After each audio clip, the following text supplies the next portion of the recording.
아멘. 하나님의 말씀은 진리입니다.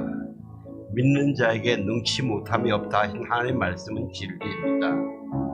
하나님, 오늘 이 예배 속에서, 말씀 속에서 하나님의 능치 못하심이 우리의 삶 가운데 흘러나오는 그 믿음이 쌓이게 주여 성령으로 역사하여 주시옵소서.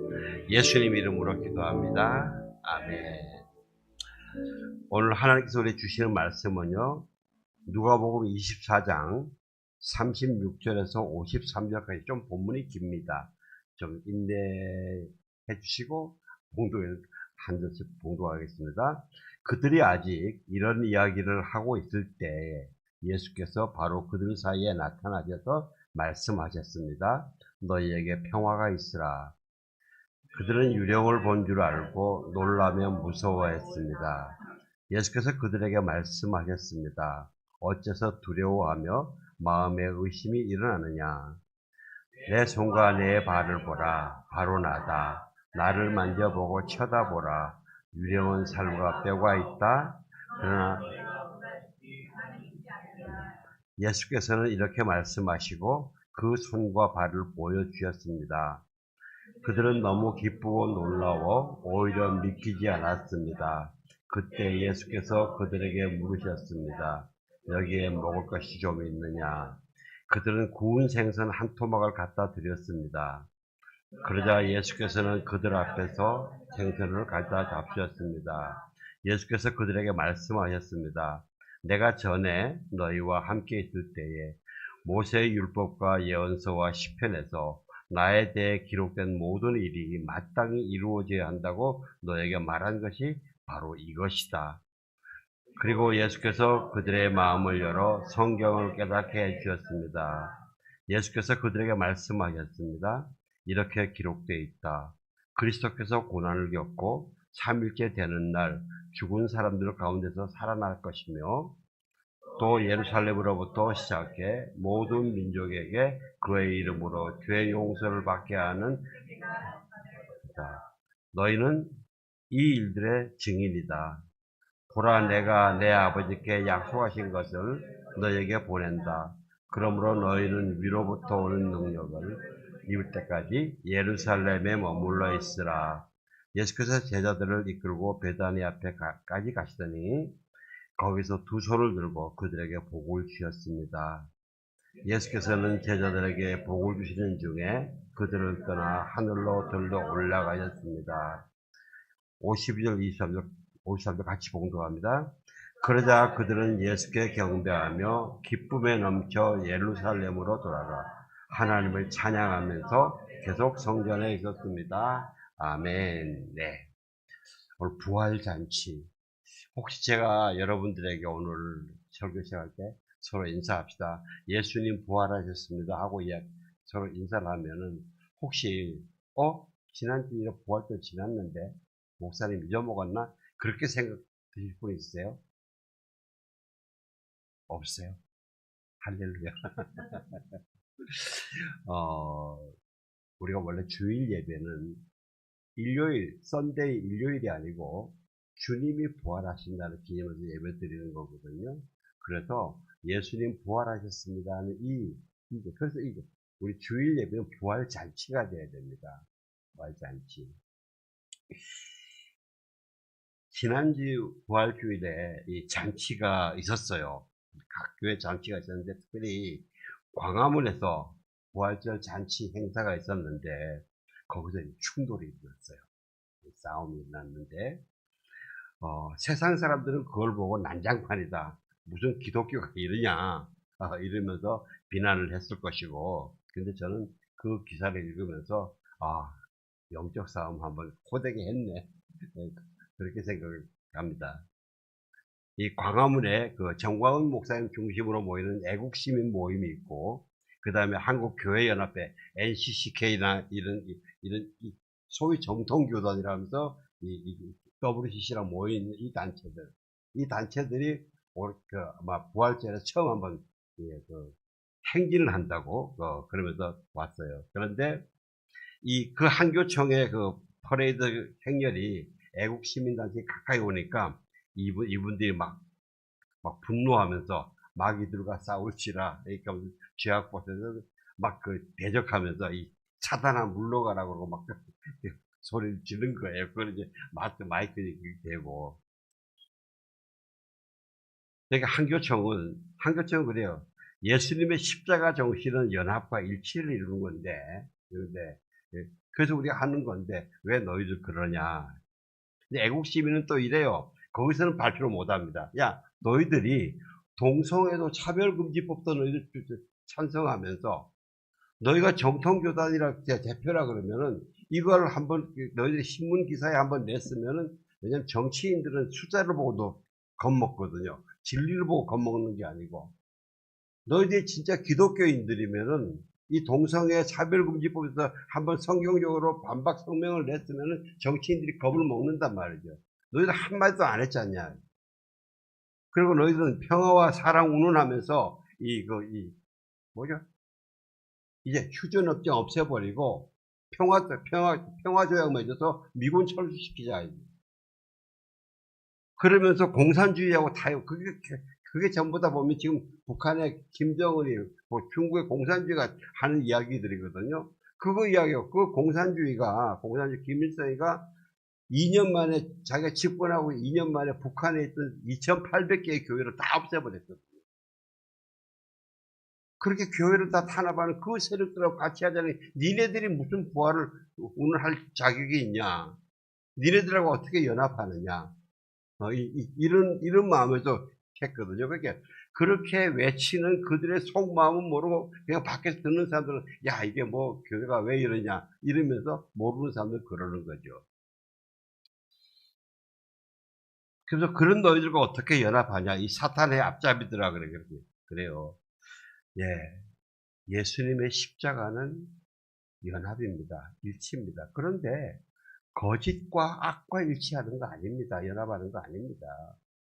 예. 기독교의 연합과 일치는, 우리 교회 내에서 연합과 일치는 예수 그리스도를 중심에서 예수님의 가르침에 철저하게 순복하면서 연합과 일치를 이루어야 온전한 연합이지, 안 그러면 타협이에요, 타협. 다행히 지난 12일 날 기독교 감리회, 그동안 우리나라의 감리교가 굉장히 리버럴하다고 굉장히 비판을 많이 받았습니다. 근데 감리교회가 중부연회가 감리교회 소속의 12개 연회가 있는데 그 중에서 숫자가 제일 많대요. 근데 이 연회에서 재석 인원 475명이 투표를 했는데 NCCK 탈퇴하자 이러면서 이거를 436명 압도적인 승리로 하면서 이 감리회에다가 건의하자. 우리 감리교회는 우리가 빠지자. 그러면서 그런 건의안 통과가 됐는데, 앞으로 감리교단이 이걸 받아가지고 어떻게 할지는 잘 모르겠지만, 저는 이런 움직임들이 각 교단에서 교단 총회장들을 단위로 거기에 참석한 걸 가지고 기존 연합에서 그 하부 조직에서 이거 안 된다, 바꾸자, 빠지자 하는 이런 진리 운동 좀 일어나야 된다고 저는 생각을 합니다. 예, 여러분도 이 생각을 할 때 이게 남의 일 아닙니다. 우리나라 교회의 일입니다. 하나님 저 선한 결정들이, 진리를 향한 결정들이 잘 위까지 통과되게, 그래서 우리나라가 바뀌는데 일조가 되게 해달라고 기도해 주시면 감사하겠습니다. 지금 우리의 그 정치와 경제, 이 군사적인 우방이 미국하고 나토 아닙니까? 그죠? 근데 미국과 나토가 종교적으로, 도덕적으로 너무 타락했어요. 정말 타락했습니다.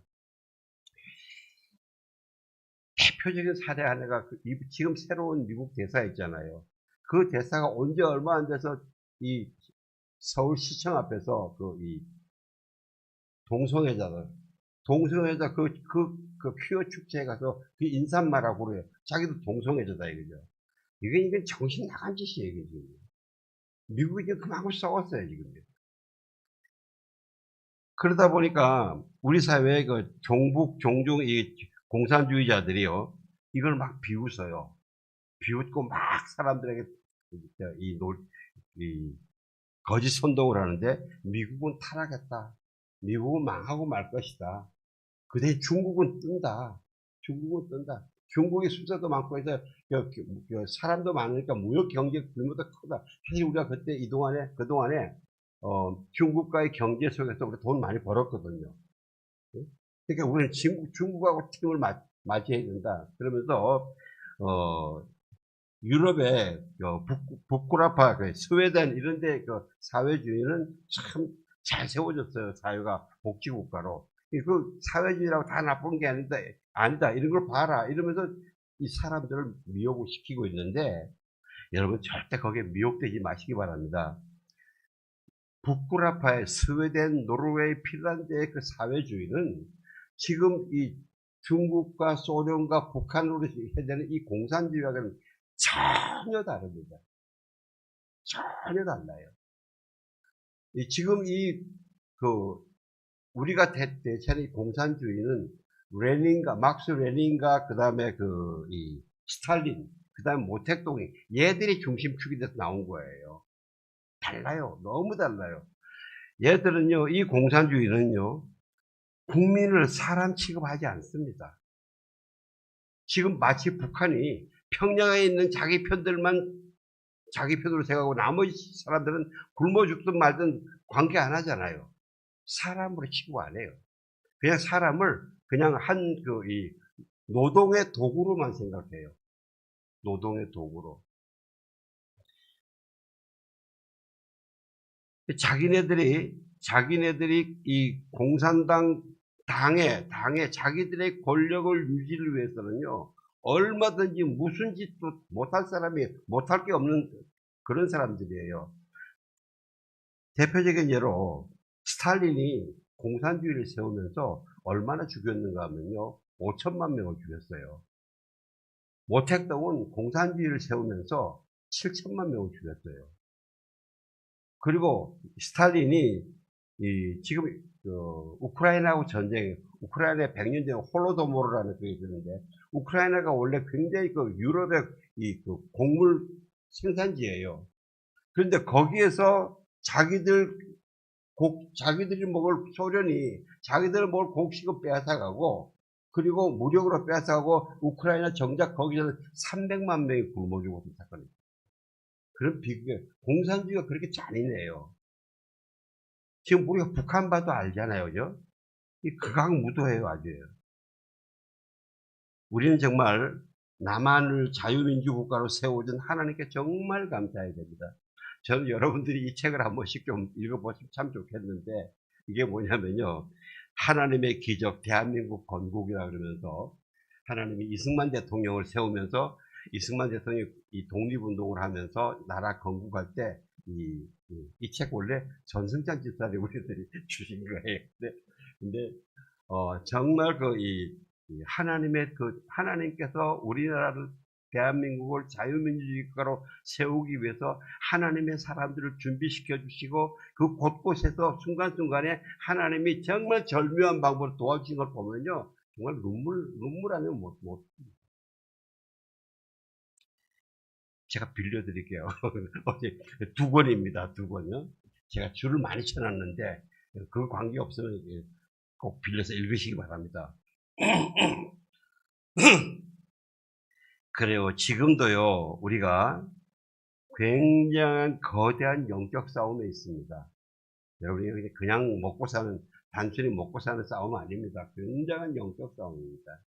단순히 미국과 중국의 패권 전쟁 아닙니다, 이게요. 굉장한 싸움입니다. 그래서 이 영적 전쟁을 싸우면 우리가 부활의 능력으로, 예수 부활의 능력으로 우리 삶에서 승리하고, 그리고 경배와 찬양을 하면서 찬양 속에서 하나님의 부활과 영광을 선포하면서 영적 전쟁을 해야 됩니다. 경배하며 찬양하실 때에 영적 싸움을 선포하시면서 찬양하시길 바랍니다. 이 전쟁입니다. 영적 전쟁, 여러분의 경배와 찬양이 이 대한민국을 밝히는 그런 경배와 찬양이 되실 주 이름으로 축원합니다. 예. 초대교회 때 예수님이 부활하시고 난 다음에 40일 동안 이 제자들에게 나타나시면서 가르치지 않습니까? 그리고 예수님이 승천하시고 난 다음에 열흘 만에 오순절 성령이 임하시거든요. 이 50일을 The Great 50 Days, 아주 위대한 50일을 이뤄서 천국 부활잔치로 초대교회는 지냈어요. 그래서 그 사람들이 그때 뭘 했을까? 보면요. 사도행전 1장 3절에 보면 이렇게 기록되어 있습니다. 예수께서 고난당하신 후에 자신이 살아계심을 여러 가지 확실한 증거로 사도들에게 직접 보여주셨고, 그 다음에 40일 동안 그들에게 나타나 하나님 나라에 대한 일을 말씀하셨습니다. 예.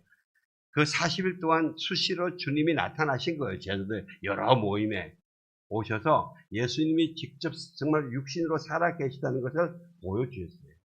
음식도 같이 드시고 상처도 보여주시고 만져봐라 이제. 그리고는 그 다음에 이 하나님 나라에 대한 일을 말씀하셨다고 했습니다. 그래서 우리가 사복음서에 보면 예수님이 부활하신 후에 오순절은 굉장히 강조하는데 부활하신 다음에 제자들에게 찾아오신 이 부분에서 우리가 비교적 좀 짧게 넘어가요. 근데 이걸 참 우리가 유심히 잘 봐야 돼요. 왜? 예수님이 찾아오신 장면인데 부활하셔서 찾아오신 장면이에요. 오늘 그래서 이 첫날 부활하신 첫째 날 저녁에 예수님이 제자들에게 찾아오신 여기서 예수님이 그들과 어떤 일을 하셨나, 어떤 가르침을 하시고 이 제자들은 어떤 유익을 얻었나 이걸 보면서 우리가 이 부활 잔치를 어떻게 배워나가고 삶 속에 실천해 나가는지 배워보기를 원합니다. 오늘 그래서 첫 번째는 뭐냐면요. 예수님이 부활을 확인하면서 기쁨의 교회 만찬이 있었어요. 기쁨의 식사가 있었어요. 36절 첫 부분에 보면요. 그들이 아직 이런 이야기를 하고 있을 때인데 이때 이제 예수님이 나타나시는데 그게 어떤 때인가 하면요. 누가복음 24장을 보면은 부활하신 날 아침에 새벽에 여인들이 무덤에 갔죠. 무덤에 가니까 무덤이 열려 있고 시신이 없고 그러니까 깜짝 놀라서 당황하는데 갑자기 천사 두 분이 나타나셔서 왜 예수님 부활하신 분을 죽은 자에서 찾느냐, 예수님 부활하셨다고 가르쳐 주세요. 그러니까 이 여인들이 와서 이야기를 하니까 베드로와 요한이 무덤에 가보고 확인하고 돌아옵니다. 그러면서 돌아와서 제자들끼리 모여서 야 정말 예수님 시신도 여러 가지 이야기를 했을 거 아닙니까, 그죠? 그런데 또 같은 날 여러분 잘 아시는 그 두 제자가 엠마오로 가는 그 길에서 예수님이 딱 나타나셨는데 자기들이 처음에 이분이 예수님인지 몰라요. 그래서 예수님이 길을 가시면서 이 구약 성경과 그 성경을 풀어서 예수님이 이렇게 3일 동안 고난을 받으시고 죽으셨다가 3일 만에 부활하신 이야기를 쭉 말씀해 줄 때 자기 가슴들이 뜨거워져요. 뜨거워져도 모르다가 엠마에 도착해서 저녁 식사를 하면서 예수님이 떡을 떼어서 주고 기도하고 그들에게 주니까 그때 이 사람들이 눈이 열려요. 눈이 열려서 예수님이다. 예수님이다. 이러면서 그렇게 예수님이 확 바로 사라지고 그들은 지금 엠마오에서 다시 예루살렘에 올라오는 거예요. 사랑하는 성도 여러분, 저는 여러분들이 가정에서 가족들이 함께 즐겁게 식사할 때 예수님이 함께 계신 것으로 보이는 그런 축복이 있으시기를 주의로 축원합니다. 이게 예수 믿는 사람들의 이 식탁의 이 축복이에요. 그러니까 이 사람들이 이런 이야기들을 하고 있을 때, 그러니까 무슨 이야기가 있습니까? 살아계신 예수님을 직접 만난 이야기도 하고, 두 여인들은 이야기할 거 아닙니까? 이야기하고, 이 엠마오 제자들도 이야기를 하고, 그리고 또 그 보서 무덤이 빈 걸 보고 온 베드로와 요한도 이야기를 하고, 또 그런 이야기 전혀 들은 사람들이 막 이런 이야기들을 했을 거예요. 어쨌든 뭡니까? 이야기의 초점과 마음의 관심의 초점은 뭡니까? 부활하신 예수님이에요. 부활하신 예수님이에요. 그런 이야기를 막 하고 있을 때에 예수님이 나타나신 거죠. 저는 우리 성도님들의 가정에서 밖에서 나가서는 막 여러분들 열심히 하시지만은 가족들이 저녁에 모이면은 관심의 이야기가 오늘 예수님 오늘 내 삶 속에서 어떤 역사를 하셨다. 나를 어떻게 도우셨다. 나는 또 좀 넘어졌어.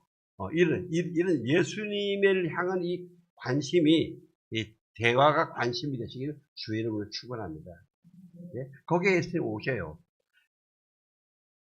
그러면서 예수님이 너에게 평화가 있으라 그러더니 사람들이 뭐냐면 아직까지도 뭐냐면 그런 이야기를 보고 온 사람들이 있는데 뭐냐면은 예수님이 살아계신 예수님이 아니고 유령인가 생각해요. 유령인가예요. 그래요. 우리의 믿음은 이래요. 여러분 보세요. 내가 믿음이 확실히 좀 안 섰다고 해가지고 너무 기죽지 마세요. 뭐 이 제자들도 이랬으니까. 그래서 우리는 그냥 하나님 그냥 안 믿어지면 주님 잘 안 믿어져요. 좀 도와주세요. 믿을 수 있게 도와주세요. 우리가 할 일은 바로 그거예요.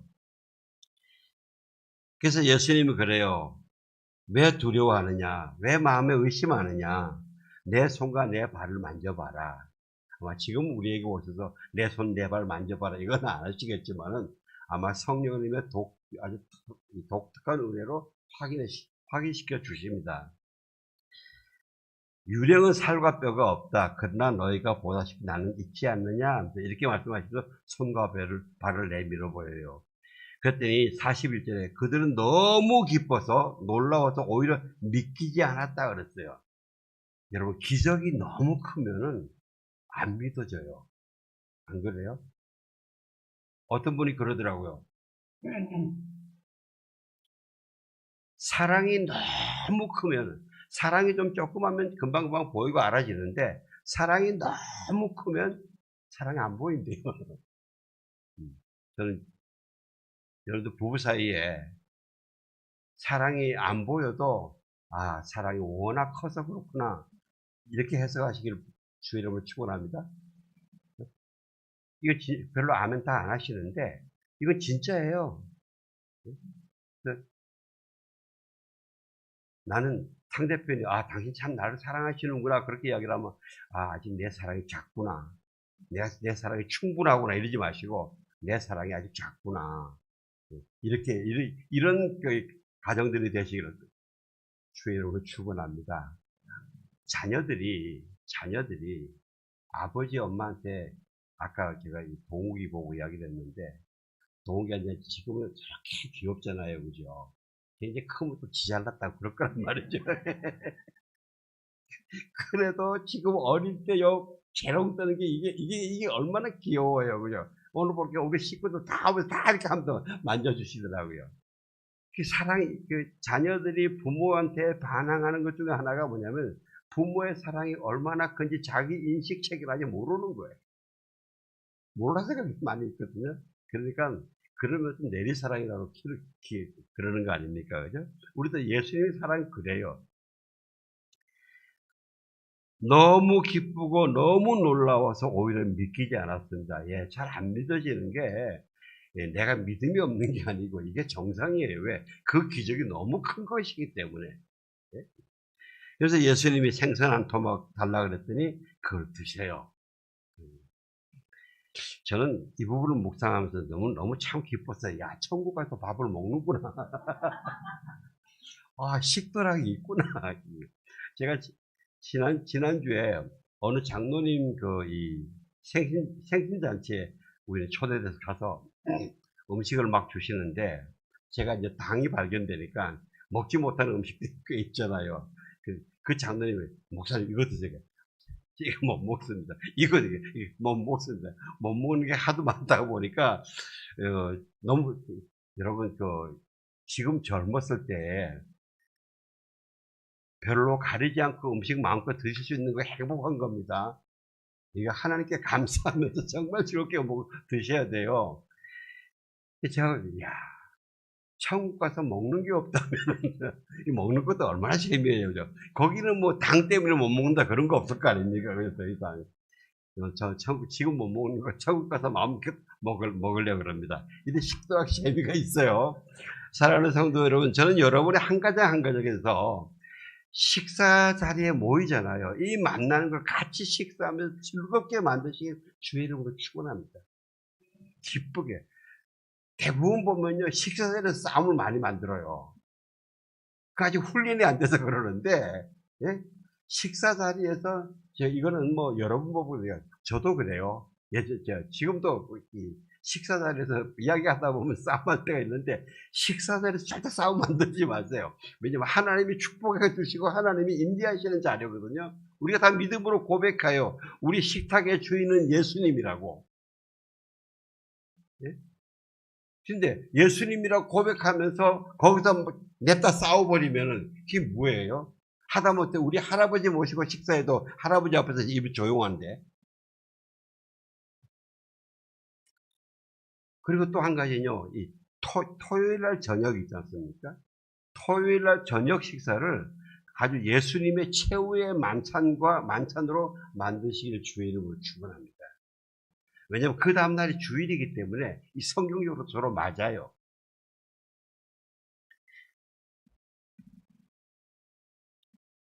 미국 건국 초기 때도 청교도들도요, 그 예배, 토요일 날 굉장히 예배로 경건하게 잘 준비를 합니다. 예찬을 하면서요. 가족들이 서로 함께, 우리 토요일 날 저녁에 그 식사 자리는 아름답게 만들겠다 서로 약속하시기를, 아주 가족의 계명이 되시기를 기도합니다.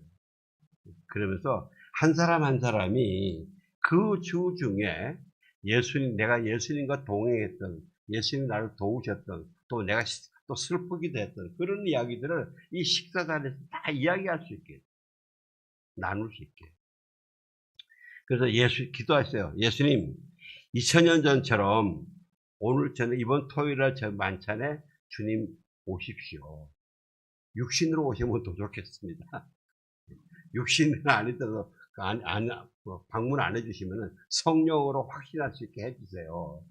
예? 아니, 주님이 도마에게 그러셨잖아요. 너는 나를 보고 만졌기 때문에 믿느냐? 보지 않고 믿는 사람은 더 복이 있다 그러셨잖아요. 그 복을 우리에게 이루어 주세요. 하나님 약속하셨잖아요. 예? 오늘 이번 토요일하고 저녁 만찬 때에 우리가 오셔서 2000년 전에 제자들이 예수님 모시고 실제 만찬을 하실 때 그때 그 제자들이 누렸던 그 기쁨들, 그 기쁨, 얼마나 기뻐요. 그 기쁨을 우리한테 회복되게 해주시고, 그리고 자꾸 믿으려고 그러더라도 자꾸 너무 커서 이해가 안 되는 그걸 다시 살으셨구나, 부활하셨구나, 이렇게 확신하게 된 그 확신들을 우리에게 주세요. 예수님 약속 지키세요.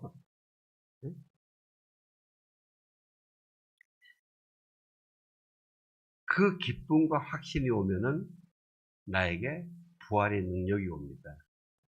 디바인 파워가 옵니다. 이 권위 잔치로 이겨야 돼요. 이길 수 있어요. 그래서 44절 좀 띄워주세요. 44절요. 같이 봉독합시다. 시작. 예수께서 그들에게 말씀하셨습니다. 내가 전에 너희와 함께 있을 때에 모세의 율법과 예언서와 시편에도 나에 대해 기록된 모든 일이 마땅히 이루어져야 한다고 너희에게 말한 것이 바로 이것이다. 예, 예수님이 말씀하셨던 것을요. 여러분 이게 지금 예수님이 한 번만 말씀하셨겠어요? 오늘 하루, 부활하신 날 하루에도 벌써 3번 이렇게 지내를 만나서 말씀하시는데 40일 동안 만날 때마다 계속 반복하십니다. 여러분 이게 한번 우리 요즘은 보면 한번 배워서 안다 그러면 그 다음 버려버려요. 잊어먹어 버려요. 근데 아니에요. 진리의 말씀은 자꾸 반복해야 돼요. 진리의 말을 자꾸 반복해야 돼요. 왜냐하면 이걸 뺏어가는 영적인 세력들이 있기 때문에 그러는 거예요. 근본적으로 영적인 진리들이 우리가 육신을 입고 살면서는 가슴에 새기기가 그렇게 쉽지가 않아요. 자꾸 잊어먹어지게 돼요.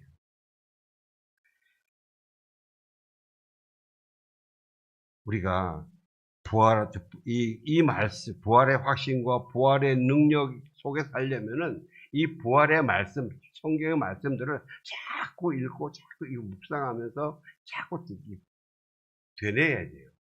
그래야 새겨집니다. 45절 한 봉독합시다. 시작. 그리고 예수께서 그들의 마음을 열어 성경을 깨닫게 하였습니다. 예수님이 그 마음을 열어주셨다 그래요. 마음을 열어주셨다 그래요. 여러분, 우리는 이거 배웁니다. 성령님, 내가 성경 말씀을 묵상하는데 내 힘으로는 안 됩니다. 성령님 임하셔서 나를 도와주십시오. 기도하고 시작합니다.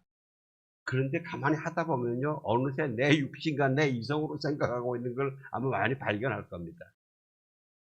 성령님께 도우심을 구한다고 하면서도 구한다고 기도는 해놓고 실제 하다 보면 내 육신으로 생각하고 돌아가는 게 그게 우리 인지상정이에요. 목사들도 이번 목사나 장로나 권사나 별로 나을 거 없어요. 이거는 계속 내 전제예요. 그래서 끊임없이 예수님 내 마음을 열어주시옵소서. 내 귀를 열어주시옵소서. 나에게 들을 게 있게 해주십시오. 찬송, 그런 찬송이죠. 내 눈 여서서 주 볼 수 있도록, 내 귀 여서서 들을 수 있도록 주님 음성 들어달라고. 이거 아시죠? 여러분 저도 그런데 참 내 속에 고집이 얼마나 드신지 아시죠? 하나님 말씀, 진리의 말씀이라도 얼마나 안 듣는지 아시죠?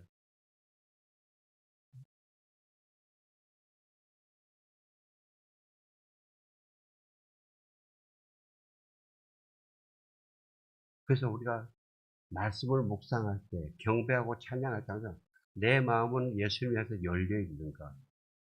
정말 활짝 열려 있는가? 겸손하게 열려 있는가? 정직하게 열려 있는가? 문을 빼고 요만큼 여기서는 주님 저 문 열었어요. 이러지 마시고 하고요. 활짝 여시길 주의 이름으로 축원합니다. 예. 다음에 46절, 47절 좀 띄워주세요. 같이 공부합시다. 시작. 예수께서 그들에게 말씀하였습니다. 이렇게 기록되어 있다. 그리스도께서 고난을 겪고 3일째 되는 날 죽은 사람들 가운데서 살아날 것이며 또 예루살렘으로부터 시작해 모든 민족에게 그의 이름으로 죄의 용서를 받게 하는 회개가 전파될 것이다. 아멘. 예수님의 고난과 십자가의 죽으심이 제3일에 부활을 다시 말씀해 주시고 이제는 이게 전파될 것이다. 쭉 말씀하십니다. 그러면서 그 예수의 이름으로 죄 용서함을 받게 되는 회개가 전파될 것이다. 이거 전파돼야 된다. 너희만 가지고 있는 것이 전파돼야 된다. 그러면서 48절 같이 공부합시다. 시작. 너희는 이 일들의 증인이다. 너희는 이 일들의 증인이다. 증인이 돼야 된다. 전파해야 된다. 여기서 여러분, 저는요, 여러분, 두 가지 확신을 위해서 기도하기를 원하는데요. 왜냐하면 내가 전파를 하려면, 증거를 하려면 내 마음에 확신이 있어야 되잖아요. 내 마음에 확신이 없는 걸 가지고 이야기를 하면요, 듣는 사람도 복잡해요. 머리가 아파요. 내 마음에 확신이 있는 거라 해야 돼요. 그래서 내 자체, 내 삶의 승리를 위해서도 확신이 필요하지만은 또 내 삶이 다른 사람에게 정말 거룩한 영향력이 있기 위해서도 확신이 필요해요. 두 가지 확신을 말씀드리겠습니다. 첫 번째는 부활의 확신입니다. 부활의 확신이요. 예수님의 순환과 죽으심과 부활에 대한 말씀을 듣고 묵상하고 먹어서 가슴에 새기는 거 굉장히 중요합니다. 예, 그래야 됩니다. 그런데 거기서 그치면 안 됩니다. 거기서 그치면 안 돼요. 왜냐면 얼마 안 가서 사그라져 버려요. 흐려져 버려요. 이거를 가지고요.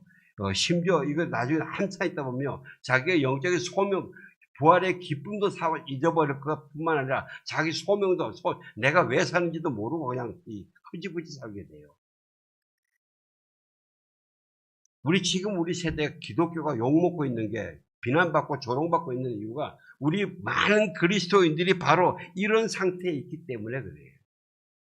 부활에 대한 확신을 자기만 가지고 있다고 생각하면서 아주 희미하게 있는 걸 나 부활에 대한 확신이 있어 부활하러 이렇게 오해를 하고 착각을 하고 있기 때문에 그래요. 이거를 내가 지금 전해야 됩니다. 어떤 사람들은 내가 좀 더 많이 알아야지. 아니에요. 많이 알 필요 없어요. 그거 기다리면 평생 끝나버려요.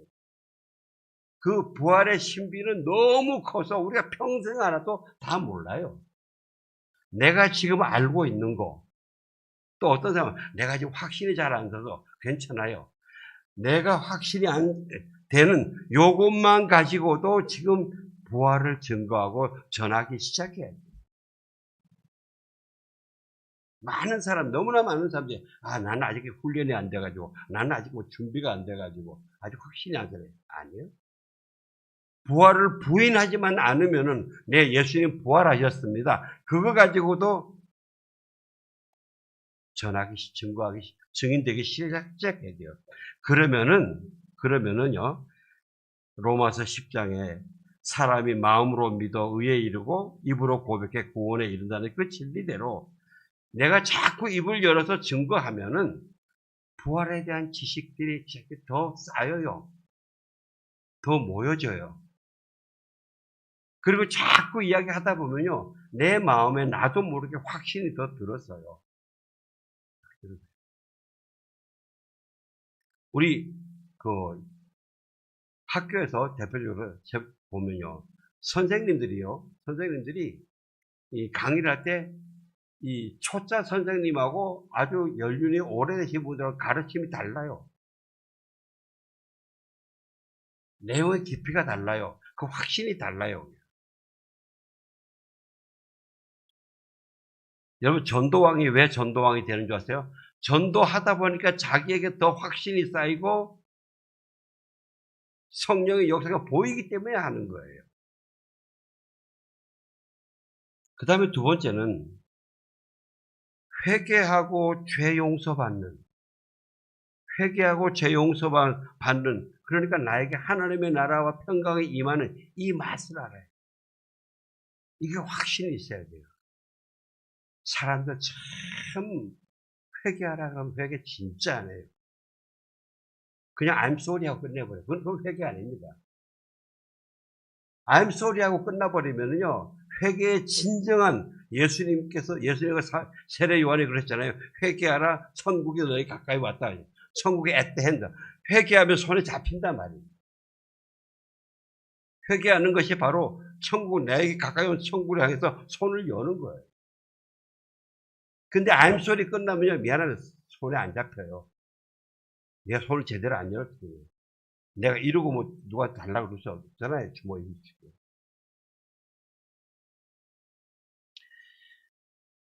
사도행전 2장에 오순절날 이 성령이 임하시고 막 그 사람들이 방언하고 막 그러니까 군중들이 다 놀라죠. 그게 베드로가 설교합니다. 너희가 십자가에 못 박혀 죽은 예수가 그리스도다, 메시아다. 그가 부활하셨다. 이렇게 사람들이 마음이 찔렸어요. 그래서 형제여 우리가 어떻게 할까? 그랬더니 베드로가 회개해라. 그리고 각자 예수 그리스도 이름으로 세례를 받아라. 그럼 죄 사함을 받고 그럼 성령을 받는다. 성령 선물로. 여러분 성령의 은사와 성령의 능력 사모 안 하는 분 여기 계세요? 없을 거예요. 근데 성령의 은사와 능력을 사모하면서 정작 해야 되는 회개를 안 하시는 거예요. 회개를 제대로 하면요, 성령의 은사, 이게 마치 이래요. 사람이 호흡을 할 때, 내쉬는 거, 내 안에 있는 거 토해내는 거는요, 내가 힘을 내서 토해내야 돼요. 그죠? 근데 들숨은 어떻게 됩니까? 그대로 들어와요. 내가 들숨은 보통 우리가 수영할 때 숨이 차는 거 있지 않습니까? 숨 차는 게 왜 차는 줄 아세요? 숨을 내쉬지 않아서 숨이 차는 거예요. 숨만 내만 쉬면은 들어오는 숨은 자연적으로 들어와요. 이 영적인 원리가 여기 있어요. 여러분 천국 삶 하나님 나라 소유하고 싶으세요? 회개하세요. 예수님 말씀하시고 회개하세요. 내 안에 하나님 나라가 제대로 있는가? 하나님 평강이 제대로 있는가? 이건 자기가 점검을 해야 돼요. 왜? 다른 사람이 이야기하면 꼭 비판과 정죄 같아요. 그렇게 들어요, 사람들이. 그렇게 성경 말씀을 읽으면서 내 안에 정말 하나님 나라와 하나님의 평강이 주신 샬롬이 충분히 임하는가? 난 이거로만 되는가? 나는 성령에 정말 충만해 있는가? 성령의 선물을 가지고 있는가 말이죠. 이건 우리 각자가 기도하고 나가면서 점검을 해야 돼요. 그 회개를 했을 때의 이 죄사함의 기쁨과 자유함과 나도 모르는 세상에 이해할 수 없는 그 평강, 몰려오는 평강이지 않습니까? 이게 확신이 있어야 돼요. 마치 수박을 보고서는 누구한테 수박 맛있다고 이야기하는 거 같고, 내가 수박을 먹고 난 다음에 수박 맛있다 먹어라 하는 거하고 다른 거예요.